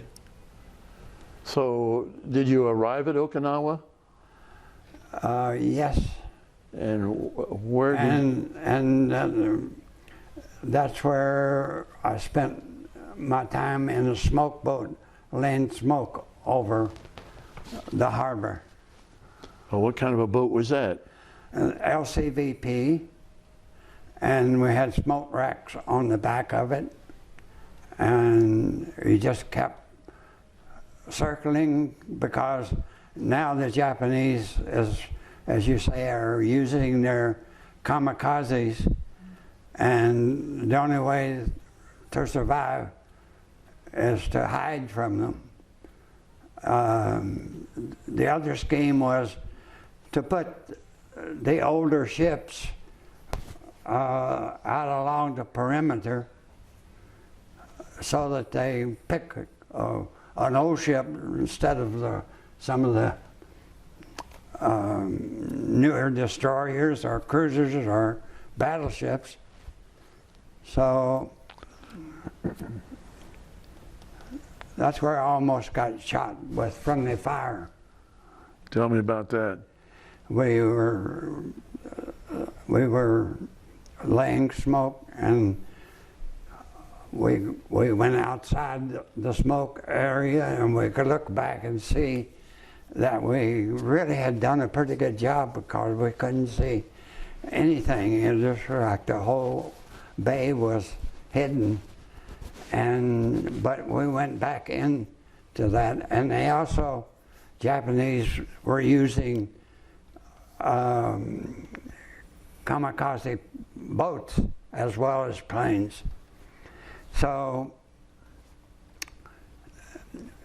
we came upon a ship, and they challenged us, and the ensign that was in charge of my group that was on the LCVP had a special light that he's supposed to flash to acknowledge that we're friends, and he dropped it, and it went into the bilges, and we all went to the bilges, and they opened fire, small arms fire, on us.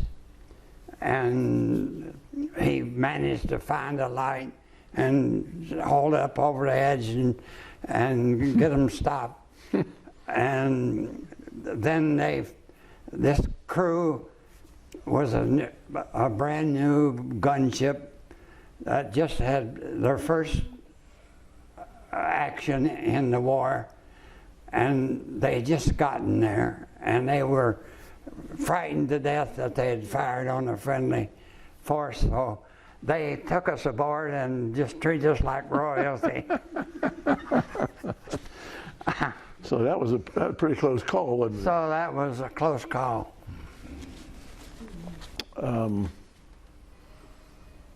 See any ships damaged by kamikaze attacks? Yes. There? Yeah.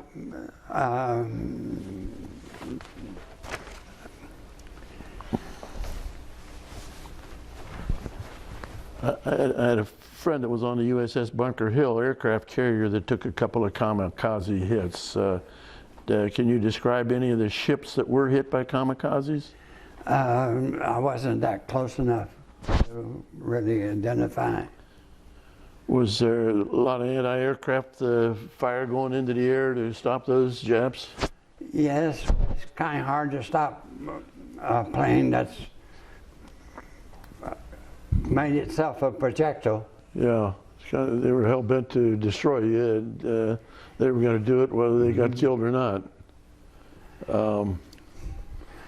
The thing I'm most proud of is that I served with some really brave individuals, and to me they brought a lot of us just common sailors in on their coattail and made us a part of the great generation that I'm very proud to have been a part of. What is your most memorable experience during World War II? Somebody says, what did you do in World War II? What's your most memorable experience? I guess the 2 weeks on Saipan. Mm-hmm. That's what I would guess based on what you're telling me today. And I like to talk about a guy that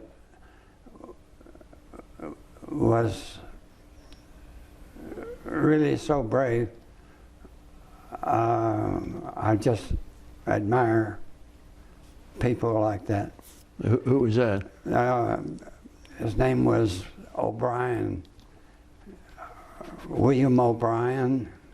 He got the Medal of Honor for his action, but he was in the initial invasion of Saipan, and his unit got pinned down by an emplacement of Japanese gunners, and he called up a tank to try to destroy the emplacement. And when the tanks got up there, they got disoriented and started firing on his own troops. So he frantically tried to make radio contact, and he couldn't do it. So he just took off across the front line and ran through the Japanese fire and boarded the tank and took his pistol and handed it on the turret and got their attention and got them turned around. And then he stayed on the tank until he got, until they were just able to destroy that emplacement. So he jumped down off the tank, picked up a wounded comrade, and took him back to the medics to take care of him. And then on one of the last days of the Battle of Saipan, the Japanese did what they call a banzai charge, where they took about 5,000 people that were left, and even they mustered the crippled people that had been wounded as part of the banzai charge, and they were trying to kill as many Americans as they could. And he went up and down the line shooting with his 245s, and he ran out of ammunition, so he picked up a rifle from a wounded soldier and continued firing, and he expended all of that ammunition, and he saw a Jeep with a 50 caliber machine gun, so he mounted that and continued firing until he was finally killed. And when they found him, the area around that Jeep was loaded with dead Japanese. And he was a 5'6", and they called him the Rooster. He was kind of always hyped up. Always on the go? Always on the go? Yes. And so I just admire people like that. And I feel so bad that today we don't honor those people. We pick on things to fight about among ourselves that are so really insignificant, aren't they? Some of the things they hassle about now compared to what you guys had to do and go through. I remember reading about that story in one of your interviews. That's quite a story. But we've been here a good while, and I don't want to wear you out too much. You got, as far as awards, you got the Asiatic Pacific 3 stars, American Theater, Philippine Liberation 1 star, the Victory Medal,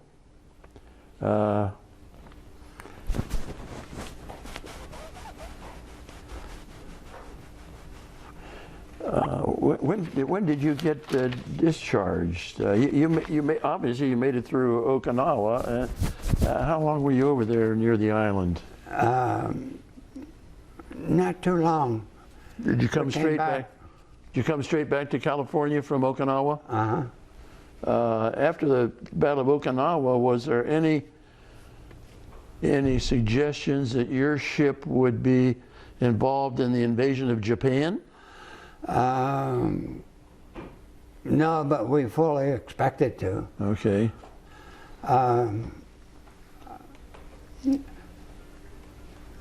That's what the Indianapolis was going.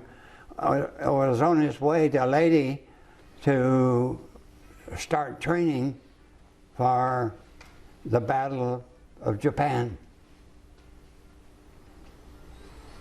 But I'm convinced that had the Japanese, without the A-bomb, the Japanese would never, ever have surrendered. they would have fought to the last man, wouldn't they? Yeah.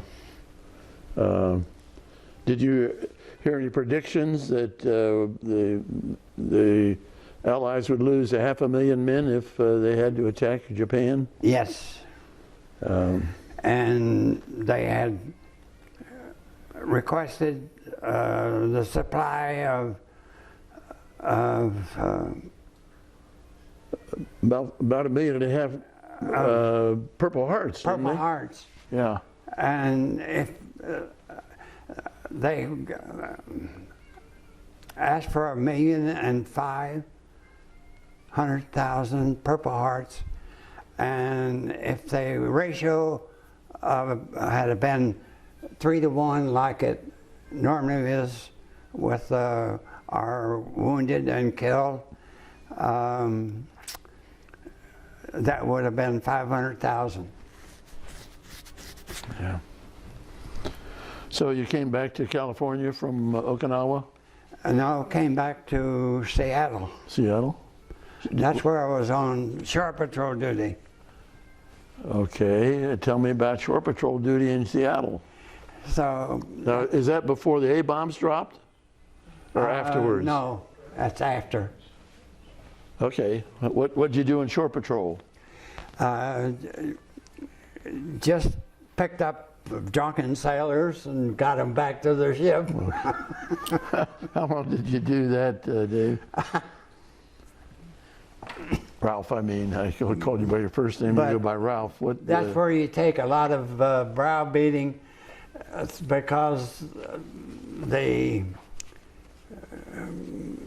vehicle that we're using had a screen between where you could put the drunken soldier and the driver? and ourselves. But boy, that didn't stop them from talking. They called you everything under the sun. How long did you do that? Only for a week or so. And what did you do? Came home. I had enough points with battles and time to, if I had another month of activity or service, I'd have enough points to be discharged. And so that's what they did. They sent me home on a furlough and said, report back to Louisville, Kentucky, and get discharged. Do you know how many points you needed to? No, I don't remember.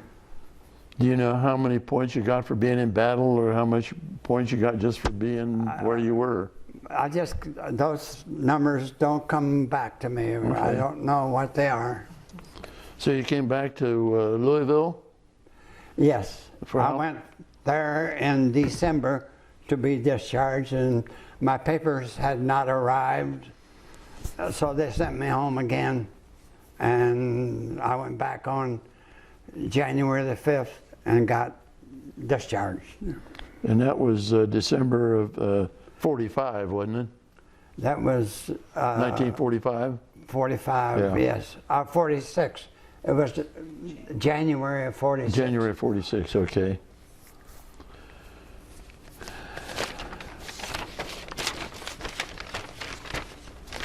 So, how did you get from Seattle to home and then to Louisville? Was that planes or trains? Train.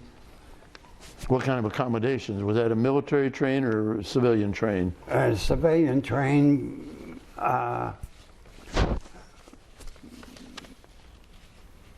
Did you get any food on the train? Yes. Was that food on the train, or did you stop at stations where the citizens gave you food? Both. They had some snacks on the train, but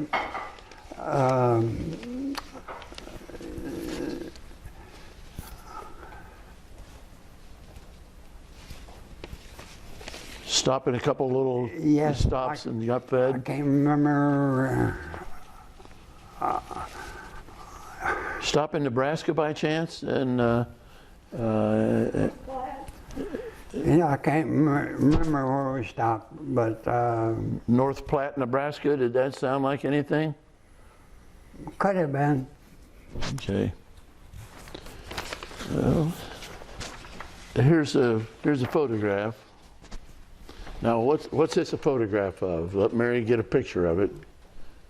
Can you see it? Yeah. That's the crew that That you served with? I served with. Okay. That's And when was that? that was my first reunion, so it was in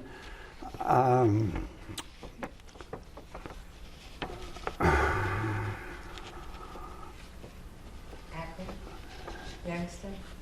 Canton, Ohio, at the Football Hall of Fame? Football Hall of Fame. That was the attraction to take it there. So that was the group. And Okay. then this is 2008.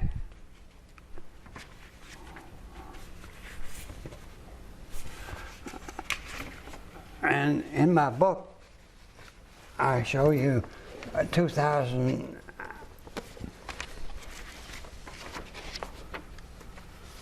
Okay, let me show this 2008. I don't know, Mary may have trouble. I've got some of it. Okay. Now, in this 2000, See, here's that picture. And then in 2009, that's how many is left. so in 2009, there's 2, 4, 6, and there are 9 guys left in 2009. Uh-huh. And that was a reunion in Tyler, Tyler, Texas. Yes, that was the last one. Now in this other one, in this little booklet, 2008.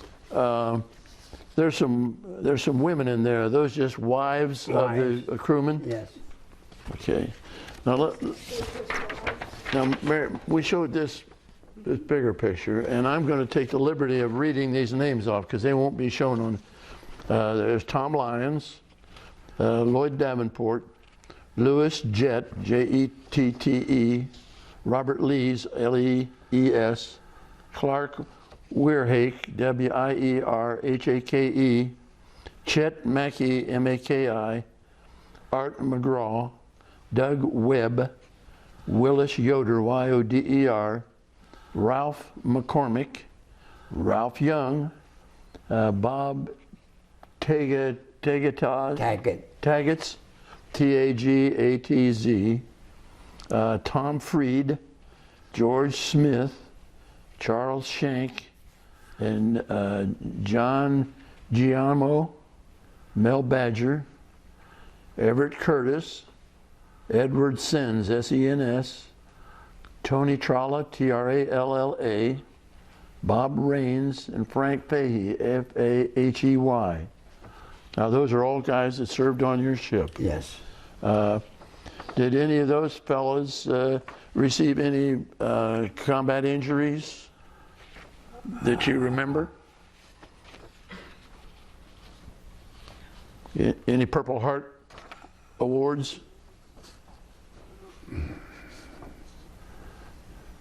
No, I don't know. All right, we have a photograph here of some guy named Young. And who is that? That's me. And can you see that, Mary? Yes. When was that taken? Is that up at Great Lakes or? That was taken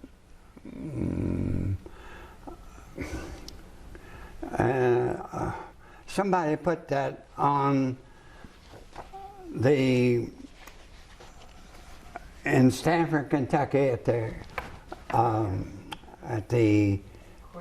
courthouse. They have a picture on the wall of all the veterans that served, and that's where that. Yeah, but where's that picture? Where was that taken? I don't remember where. I don't know whether that was taken while I was home by one of my brothers or sisters, or could have gone into friend or Playgirl something. magazine. So let's talk about after you got out. During your service, did you write home to any of the girls that you had dated? Yes. Any one in particular or several? Several. Okay. When you got home, did you take up with any of the girls that you had dated? No. What did you do when you got home? Did you get a job? I got a job working on a survey crew, laying out rural electric lines And who did? in Ohio, Indiana, and Kentucky. How'd you like that job?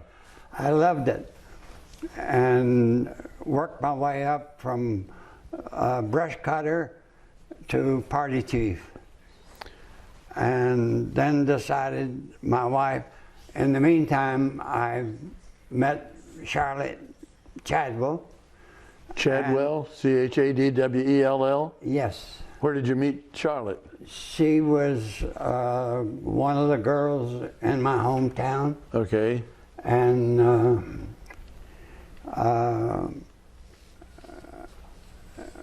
my best friend Bill Shure and I were in a Princess restaurant wherever all the kids hung out, and we were standing there playing pinball machine, and Charlotte walked in, and Bill had a date for that night, and he said, "Why don't you ask Charlotte for a date?" So I said, "Okay." So we went up and talked to her and got a date, and she went home, and she said, her mother said, "Who do you have a date with?" She said, "I don't know, it's whoever comes to the door, either Ralph or Bill." And Bill, was Bill your friend? Yes. So that was the first date, and we were married September the 10th. That was on June the 29th, and we were married on September 10th. Oh, gee. So that was about a 8 or 9 month whirlwind romance. Yes. Did you and Charlotte have any children? Yes. I had oldest boy was a son who we lost at age 30 from cutting firewood out in Oregon for his fireplace, and a tree got away from him and crushed him. Oh, gee. And then I got Marcia, my daughter. She lives in St. Louis. What's her last name? Meyer. Marcia Meyer. M-E-Y-E-R? M-I-E-R. Okay. M-E-I-E-R. Okay. And then David, my namesake, is on the farm in Kentucky. Your son. And I came back, and we just talking about our future with Charlotte and I, and it came to the conclusion that I've gone as high as I was going to go without an education, so I just quit work and entered the University of Kentucky on the GI Bill and got a degree in engineering. What kind of engineering? Electrical engineering, and specialized in power systems and did power systems all over the world, all over the U.S., about every state, and several countries. Europe? Not Europe, but mostly Middle East, Asia, and Did you go to Japan at all? not Japan, Okay. but Thailand, Iran, Oman, Saudi Arabia, Malaysia, Well traveled. Indonesia. Well traveled. Well traveled. So your daughter, Myers, does she work outside the home? Your daughter? Yes. What does she do? She doesn't work outside now. She did. She went to Australia with her son, her husband, for a 2-year assignment, and they stayed 20 years. And she bought out a children's shop. She did that for several years in Australia. And the one that I want to tell you about is that I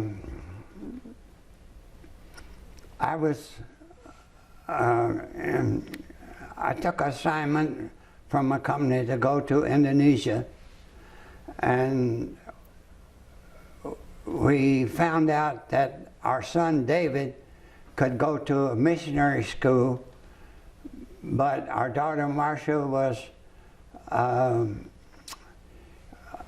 in high school, and they didn't have any high school at where we were going to live in Semarang, Indonesia. So this lady, Janice, was teaching in the embassy school in Jakarta, and I never met Janice. Charlotte was a cousin to her, and Janice got in contact with Charlotte and said, send her down, let her live with me, and I'll take care of her. So that's where I first met Janice. And then I came home, and she came home, and we didn't see each other for 40 years. And then my wife passed away, and her mother and daughter came to the memorial service for my wife. So now you're saying her mother and daughter. You're talking about Janice and her mom? No, I'm talking about Janice and her sister. Okay. Janice was in Switzerland at the time, but as soon as she got home, she sent me a sympathy card and a book that she'd gotten because her husband had just passed away about 5 months earlier. So she asked me if I got around to saying, if you'd like to meet more of Charlotte's cousins, why don't you come up to Dayton, and I'm going to have a party on the 27th of December, and all of her cousins will be here, and you get to know all of them. So I didn't think too much about it. In fact, I didn't plan to come. But then one of my favorite activities, because I can't hear good, is to get in the car, turn the volume up on my radio, and listen to music. And driving across country. So I thought that'd be a good chance to take a trip and listen to music. Now, where were you living at that time? And at the farm in Stanford? Kentucky. And so I went, and I found out later that once I told her I was coming, she had to really get busy on the phone and invite all the cousins. So that's how we met. Good. And Good. it just worked out. Super. She's so much like my previous wife by being her cousin that I couldn't afford to You let couldn't her afford get to let her away. go, huh? Good. Sounds like a very nice lady. I've talked to her on the phone a couple of times, and she's been very gracious here today. Is there anything you'd like to ask, Mary? So you went to the University of Kentucky, Speak up electrical engineering. How long did it take you to get your degree? 3.5 years. Oh, wow. I took 25 hours one semester because I was running out of GI time, and I needed to get through because I didn't have any money. If it hadn't been for the GI Bill, I would never have been to college because I never could have afforded it. But it worked out, and that's why I think the biggest investment the government made was GI Bill for education. Because instead of being a ditch digger the rest of my life, I became an engineer and made more money, and they made money off me. So Amazing. I think that's true with even the debt that we talk about today, about our students that are tagged with. The education is going to pay the government back. You have any questions? Where were you? Identify yourself for the. I'm Steve Jonas. Just, where were you when the war ended?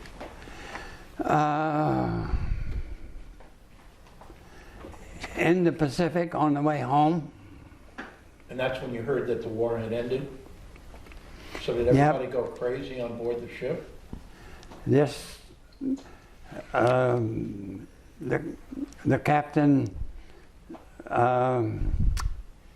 came on the PA system on the ship and told us about the atomic bomb and the surrender. And I found out recently that a lot of the generals, the emperor had decided that he was going to surrender. And he went and made a tape of his surrender. And then he didn't play the tape and didn't do it until the next day. But that night, all the generals and admirals got together and they searched for this tape that he had made, but they weren't able to find it for some reason. And they were determined to continue the war. So the atomic bomb, and that's one thing with Tinian. Tinian became the most active World War air base in history of World War II. The most active or the most famous? Both? Both. And now, in my presentation, I show a picture of the runway Able, where both planes took off from that runway to deliver the charge. And the second plane was headed for a different city. And when they got there, it was cloud cover, Okay. and they went to the backup, which was Nagasaki. It's all in my book. It's in the book, yeah.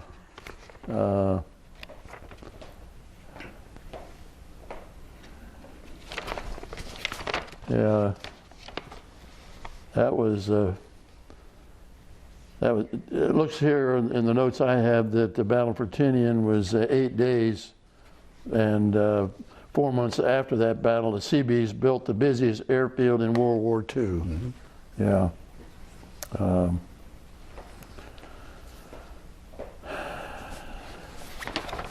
You know, we could probably go on here for another couple hours with your stories, but what is this badge? That's the ruptured duck. And what is that a symbol of? That's that you got enough points to get out of the service. Okay. And what is this ribbon? The one on, Got it.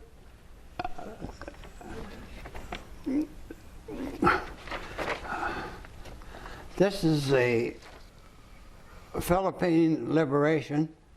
These are the Pacific Theater with Saipan, Tinian, and Okinawa.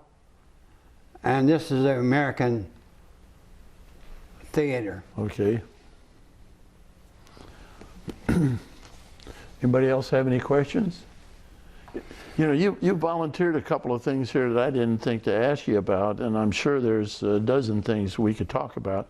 Is there anything that you think somebody seeing this interview years down the road would like to know about you, your family, or your military service? Are your children still living? Your son and daughter still living? Yes. Okay. They in good health? Yes. How's your health? Good. The only thing wrong is I have a little elevated high blood pressure, but medication and exercise still keeps it down. And Janice wants me to mention that in 2006, the University of Kentucky decided that I would be a good candidate for the Hall of Distinction as an engineer. Nice. Okay, I'm going to read this. University of Kentucky College of Engineering Hall of Distinction presented April 7, 2006 to D. Ralph Young in recognition of distinguished service to the profession, outstanding character, and commitment to community service. Right?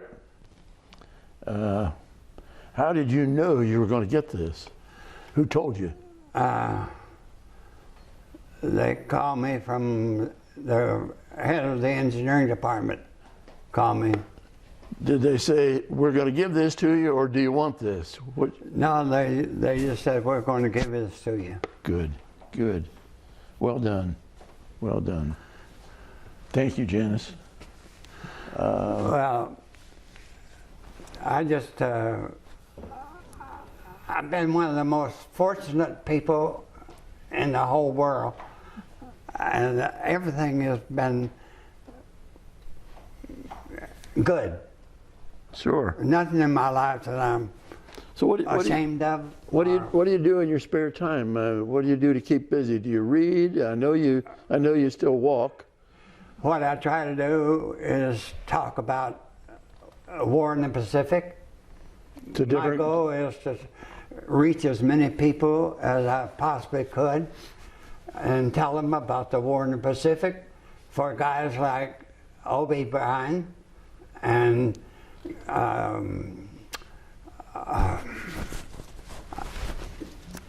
Thomas Baker, John Basilone, Richard Cross.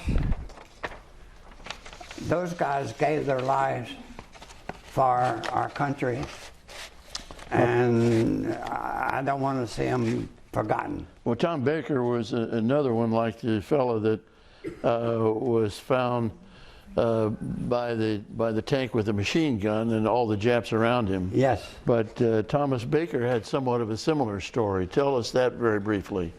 Thomas Baker was in the same group as O'Brien, but he was assigned as a rear guard. The Japanese had plans and tactics of always letting the troops by and then concealing themselves and then rising up and attacking from the rear. And Thomas Baker was in charge of trying to prevent that from happening. He personally, with sack charges and hand grenades, destroyed two 12-man encampments of Japanese. And then he was in that final battle with the Japanese when they did the banzai charge, and he got wounded and rather seriously, and the medic came and was trying to help him, and the medic got wounded. And Thomas Baker said, "Look, I'm done for. Would you just take care of yourself and get back and just prop me up against that tree and give me a cigarette and a pistol?" And Thomas Baker, the other guy, did that as he asked him to do. So then they were ordered back for the night to a better defensive position.